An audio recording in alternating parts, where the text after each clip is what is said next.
السلام علیکم ناظرین، پروگرام کلوزنگ آر میں خوش آمدید۔ میں ہوں عرفان حیدر۔ آج کی دنیا میں مشرق وسطیٰ بدامنی، جنگوں اور سازشوں کا مرکز بن چکا ہے، اور ان سب کے پیچھے ایک ایسا خفیہ منصوبہ ہے جو دہائیوں سے پروان چڑھ رہا ہے، گریٹر اسرائیل کا منصوبہ۔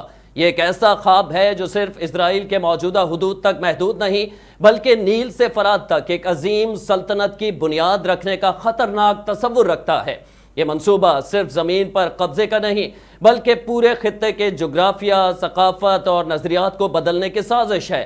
فلسطین، لبنان، شام، عراق اور یہاں تک کہ سعودی عرب کے کچھ حصے بھی اس مکروہ خواب کا حصہ ہیں۔ ایران کا آپریشن وعدہ صادق سوم 200 سے زائد بیلسٹک میزائل اسرائیلی سرزمین پر قہر بن کر برسے، 4 اسرائیلی ہلاک، 90 سے زائد زخمی، 9 عمارتیں مکمل تباہ۔ تل ابیب، حیفا اور اسرائیل کی وزارت دفاع بھی میزائلوں کی زد میں آ گئے۔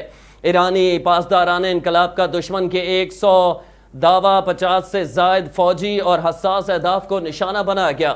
اسرائیلی F-35 جنگی طیارہ ایران کی فضائی حدود میں مار گرایا گیا ہے۔ اسرائیل کا ایک بار پھر ایران پر حملہ۔ اسرائیلی حملے میں مزید 3 ایرانی جوہری سائنسدان شہید ہو گئے۔ کل زنجان میں متعدد شہادتیں بھی ہوئی ہیں، جن کی تعداد 9 ہو گئی ہے۔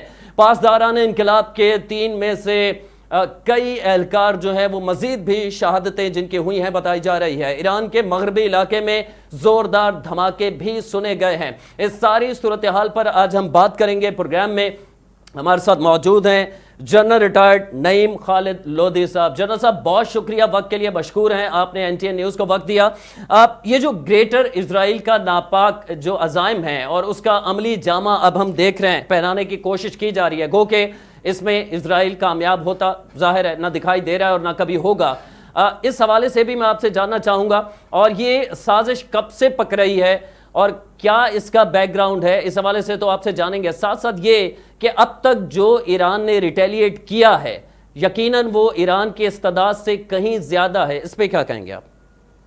جی بہت شکریہ۔ دیکھیں، جس طریقے سے ایران کو انیشلی سرپرائز کیا گیا اور ان کے ایئر ڈیفنس کو ناکارہ کیا گیا، اس کے بعد ان کے جتنے لیڈرشپ تھی، بڑی ملٹری لیڈرشپ، ان کو شہید کیا گیا، سائنسدانوں کو، تو اس کا مطلب ایک دفعہ تو ایران کو بالکل انہوں نے اپنی طرف سے مفلوج کر دیا کہ نہ کوئی حکم دینے والا تھا، نہ کوئی حکم لینے والا تھا، ایک اندھیرا تھا، افراتفری کا عالم تھا۔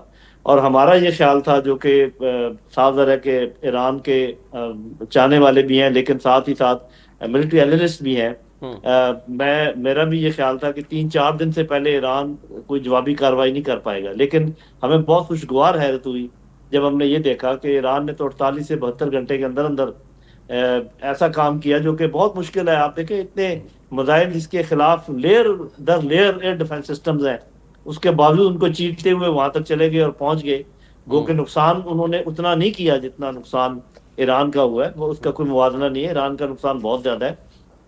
لیکن ابھی تو معاملہ ادھر سے شروع ہوا ہے نا، یہ آگے کیسے چلے گا۔ تو اسرائیل کا جو یہ خیال تھا کہ انیشلی وہ بہت زیادہ نقصان پہنچا کر، اور پھر جیسے ٹرمپ صاحب کا آیا بیان کہ ابھی آپ مان جائیں، ٹیبل پر آ جائیں تو ورنہ اور نقصان ہوگا، تو ایران نے تو صاف انکار کر دیا کہ ٹیبل پہ آنے کی بات چھوڑو، ہم وہ بات چیت ہی ختم کرتے ہیں جس کے آپ سارا کرتے ہیں۔ جو چیز نہیں محسوس کی نا اسرائیل اور اس کے حامیوں نے، اور جس چیز کا ان کو ادراک نہیں تھا، وہ یہ تھا کہ ایران کی سیولائزیشن کو انہوں نے اسٹڈی نہیں کیا ہوا، ایران کو ایز اے قوم انہوں نے اسٹڈی نہیں کیا ہوا۔ انہوں نے یہ نہیں دیکھا کہ وہ ایک بڑا ملک ہے، بڑا خطہ ہے، وہ کوئی حماس یا چھوٹی سی غازہ کی طرح کی جگہ نہیں ہے کہ 5 کلومیٹر بائے 30 کلومیٹر ہے اور اس کے اندر چند لاکھ لوگ، وہ بات نہیں ہے، وہ بھی ان سے قابو نہیں آئے، وہ چھوٹی سی جگہ۔ تو یہ ایران اور اس کے اتنی پبلک، ان کا کیا خیال ہے کہ یہ گھٹنے ٹیک دیں گے؟ ان کی ہسٹری میں نہیں ہے، ان کی تاریخ میں یہ بات نہیں ہے۔ یہ بہت زخم سہتے ہیں، یہ بہت برداشت کر لیتے ہیں نقصان، لیکن کسی کے آگے جھکتے نہیں ہیں۔ تو یہ میرا خیال ہے کہ ابھی کام شروع ہو گیا ہے ان کی طرف سے، جوابی کارروائی پہلے بھی بڑی خوش آئندہ ہے، آئندہ بھی ہماری دعا ہے کہ یہ جو ایک قسم کا بدماش ملک ہے، اس کو اس قسم کی چوٹیں پہنچائی جائیں کہ پوری اسلامی دنیا جو ہے اس کے چنگل سے بچے، جیسے کہ آپ بات کر رہے تھے۔ جی ٹھیک ہے، اس وقت جو صورتحال ہے اس پہ چونکہ آپ آرمی میں عام خدمات انجام دے چکے ہیں، اہم عہدوں پر رہ چکے ہیں. اب ٹیکنیکلی میں آپ سے جاننا چاہوں گا، ایران کی اگر کیپیسٹی کی بات کریں، ٹیکنالوجی جو ان کے پاس اس وقت موجود ہے اس کی بات کریں، تو ایران جو ہے وہ کس حد تک اسرائیل، ظاہر ہے اسرائیل خود تو کچھ نہیں ہے، اس کے ساتھ امریکہ کھڑا ہے، کس حد تک ایران ریٹیلیٹ کرتا رہے گا، جواب دیتا رہے گا، اور کتنے بڑے پیمانے پر اسرائیل کو سبق سکھانے میں کامیاب ہو سکتا ہے ایران؟ دیکھیں ابھی تو ہمیں صحیح یہ معلومات نہیں ہے کہ ان کے پاس بچا کیا ہے. ابھی یہ جو 100 سے اوپر میزائل داغے گئے ہیں، اس کا یہ مطلب ہے کہ مکمل طور پہ تباہ نہیں کر سکا اسرائیل.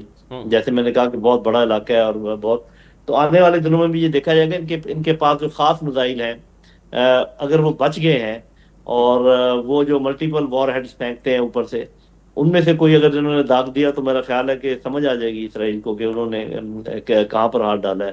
لیکن چونکہ پہلا حملہ اسرائیل نے کیا ہے، انیشیٹو ان کے پاس تھا، حملہ شدید تھا، اور وہ حملے رکے نہیں ہیں. ابھی پھر حملہ در حملے ہو رہے ہیں، اور ان کو سیٹلائٹ امیجری مل رہی ہوں گی، ان کو ہر لمحے بہ لمحے کی معلومات مل رہی ہوں گی، اور آپ جانتے ہیں کہ کون دے رہا ہوگا. تو وہ جب موو کرتے ہیں، جب کہ راکٹ فائر کرنے کے لیے تیاری کرتے ہیں، اس کے لیے کچھ وقت چاہیے ہوتا ہے. اتنا وقت ان کو ملے گا نہیں ملے گا، کیسے ملے گا، کس قسم کی ٹیکٹکس وہ اختیار کریں گے، انہوں نے کیا اپنے انتظامات کیے ہوئے ہیں. تو بہت ساری چیزیں ایسی ہیں جن کا ہمیں علم نہیں ہے. کیا انہوں نے اپنے اثاثے کی موو کر دیے ہیں، کہیں سمندروں میں چھپے ہوئے ہیں، کہیں یمن میں چھپے ہوئے ہیں، عراق میں چھپے ہوئے ہیں، ہمیں معلوم نہیں ہے. تو یہ تو، اور پھر کوئی بتاتا بھی نہیں اس قسم کی بات چیت. لیکن اگر ویسے کول انالیسس کیا جائے تو لگتا ایسے ہے کہ اتنا زیادہ نقصان ایران کا کیا جا چکا ہے، اور اتنا زیادہ کیا جا رہا ہے کہ ایران کو کافی وقت لگے گا اس کو برابر کرنے کے لیے. اور جنگ اسی وقت ختم ہوگی جب یہ برابر ہو جائے گا، اس سے پہلے ختم ہونے کا کوئی امکان نہیں ہے. اور اس لیے میرا خیال ہے کہ ابھی ہمیں انتظار کرنا پڑے گا کوئی ورڈکٹ دینے سے پہلے. جی. اور ایران کا جو ماضی کا ہم اگر تجربہ دیکھیں، جو عراق سے تقریباً 10 سال تک جنگ چلی، تو جو لانگ ٹرم جنگ ہوتی ہے اس میں ایران کا کافی تجربہ ہے. اور ماہرین کا جو دفاعی تجزیہ کار ہے، زیادہ تر ان کا یہ کہنا ہے کہ وقتی طور پر اگر ایران جواب نہ دے تو ایک لانگ ٹرم پالیسی کے تحت اسرائیل کو بہت بڑا نقصان دے سکتا ہے. دیکھیں بات یہ ہے کہ وقتی طور پہ جواب دینا بھی ضروری ہے نا، کیونکہ آپ کو اپنے لوگوں کا مرال ایک تو بحال کرنا ہے، بحال رکھنا ہے. سائنسدان انہوں نے پہلے بھی مار دیے تھے، آج پھر 2-3 شہید کر دیے. اور پھر دنیا بھی جو ہے، آپ نے دیکھا کہ جو پاک بھارت مٹبھیڑ ہوئی تو دنیا کا پہلے کیا موڈ تھا، اور جب آپ جیتے تو پھر کیسے موڈ بدلا.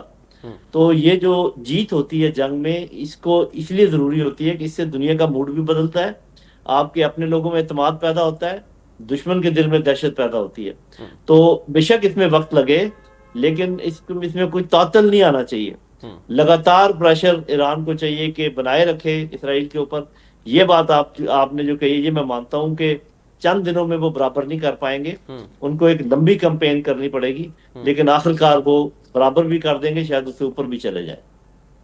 ٹھیک ہے. اور ساتھ ساتھ یہ بھی آپ سے جاننا چاہیں گے، جو اس وقت خطے کے اندر ایک تقسیم ہم واضح دیکھ رہے ہیں، ظاہر ہے 2 دھڑوں میں دنیا اس وقت تقسیم ہو چکی ہے، اسے ایک عالمی جنگ کی طرف بھی جاتا ہوا بعض تجزیہ کار کہہ رہے ہیں. اس جنگ کو روکنے کے لیے کون کون سے اہم کردار ہیں جو اس میں اپنا کردار ادا کر سکتے ہیں؟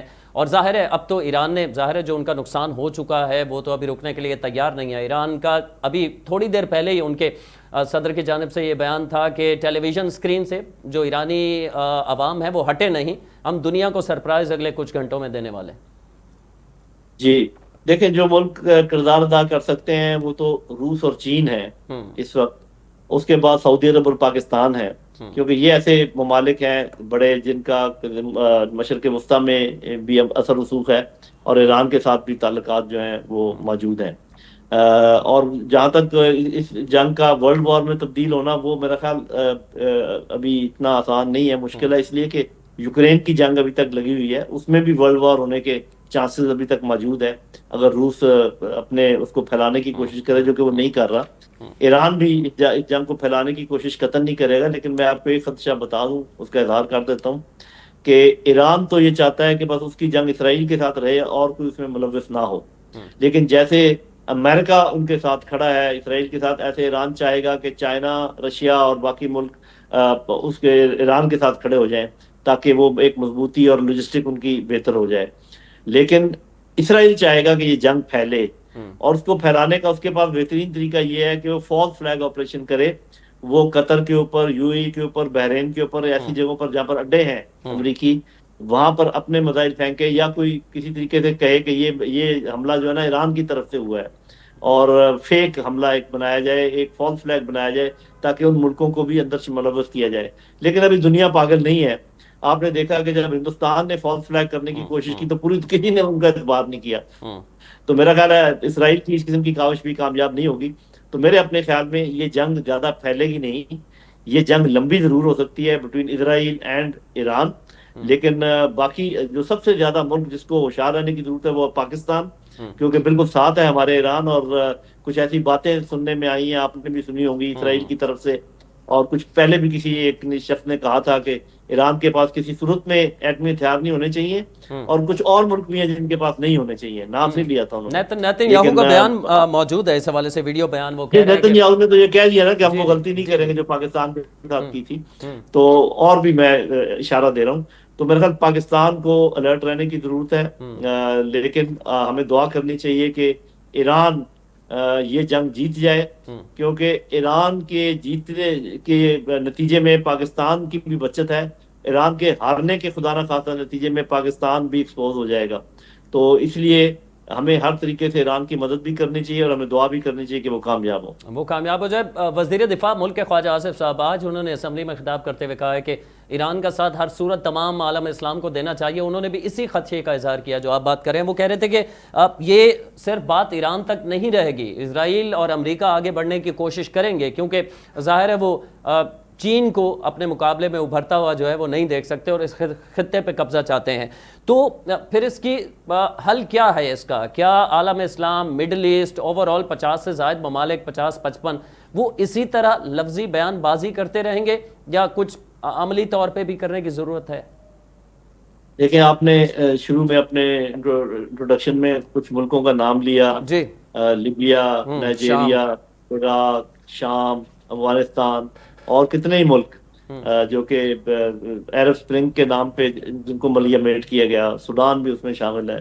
تو یہ ابھی اب جا کے جب ایک ایک کی باری آ رہی تھی تو سب یہ سمجھتے تھے کہ میری باری نہیں آئے گی. اب جا کے احساس ہوا ہے اچانک کچھ ملکوں کو کہ یہ تو بھئی سب کی باری آئے گی، یہ تو ہماری بھی باری آئے گی. اب بھی اگر احساس ہو جائے تو یہ کام آگے چل سکتا ہے. اور جہاں تک مسلم دنیا کا تعلق ہے، میرے اپنے خیال میں تھوڑا سا ہم تو سمجھتے ہیں نا کہ اسلام کے یہ جو پوری دنیا ہے اس کے اندر سب سے بڑا رکاوٹ جو ہے شیعہ سنی پرابلم ہے. میں سمجھتا ہوں کہ اس وقت جو پرابلم ہے وہ عرب اور نان عرب کا پرابلم بھی ہے. تو ہمیں یہ چاہیے کہ پاکستان، ترکی، Afghanistan, Iran, central Asian countries یہ اپنا ایک بلاک بنائیں اور اپنی حفاظت کے انتظامات کریں. اور باقی ٹھیک ہے، اگر آپ کی مدد کو آ جائیں تو بسم اللہ، نہ آئیں تو بھی میرا خیال ہمیں انحصار نہیں کیا جا سکتا تمام اسلامی ملکوں کے اوپر. بہت سارے تو اس میں کمپرومائز ہو چکے ہیں، جن کے اوپر جن کو ملیامیٹ کر دیا گیا ہے، جن کو بالکل تباہ برباد کر دیا گیا ہے، وہ تو ویسے ہی کچھ نہیں کر سکتے. باقی ویسے ہی ان کے ساتھ مل گئے ہیں. تو اب یہی آپ کے پاس حل ہے جس کا میں نے ذکر کیا. ٹھیک ہے، آخر میں آخری سوال میرا یہ کہ پاکستان کا اگر ہم کردار کی اس میں بات کریں، واضح طور پر جو اسرائیلی جارحیت ہے اس کی مذمت کی گئی ہے. اقوام عالم کو یہ بتایا گیا ہے کہ اسرائیل جو ہے حدود سے تجاوز کر رہا ہے، غیر قانونی تھا، کسی طرح جسٹیفائیبل نہیں ہے. یہ ایک اچھا موقف لے کے پاکستان چل رہا ہے. کچھ دیر قبل ہم نے یہ بھی دیکھا، خبروں میں آیا کہ وزیر اعظم شہباز شریف صاحب نے ایرانی صدر سے ٹیلی فونک رابطہ بھی کیا ہے. تو یہ اچھا تاثر ہے. ایران کو اس سے ایک جو ہے وہ ڈھارس کہیں حد تک، کسی حد تک تو ملی ہوگی. ساتھ ساتھ یہ بھی کہ پاکستان کی حدود و قیود ہیں، ظاہر ہے کس حد تک پاکستان ایران کو سپورٹ کر سکتا ہے؟ یہ پہلی بات تو یہ ہے کہ وہ میں کر دوں کہ یہ جو پاک بھارت جھڑپ ہوئی اور اب یہ جو ایران اسرائیل کی جھڑپ ہے، اس میں کم از کم ایک چیز اچھی ہو گئی پاکستان کے لیے اور ایران کے لیے بھی، کہ ہماری خارجہ پالیسی بالکل کلیئر ہو جائے گی. مطلب پہلے ہم ایک دوسرے پہ شک کرتے تھے، ہمیں افغانستان کے ساتھ لڑایا جاتا تھا، ہمیں ایران کے ساتھ لڑایا جاتا تھا، چین سے ہمیں دور کیا جاتا تھا. اب ہمیں اچھی طرح پتہ چل گیا کہ کون ہمارے دوست ہیں اور کون کن ملکوں کے ساتھ مل کر ہمیں اپنی جنگ لڑنی ہے. یہ جو آپ نے بات کی کہ پاکستان کیا کر سکتا ہے، ایک تو یہ کہ صاحب ذرا ڈپلومیٹک سپورٹ، پولیٹیکل سپورٹ زیادہ سے زیادہ دے.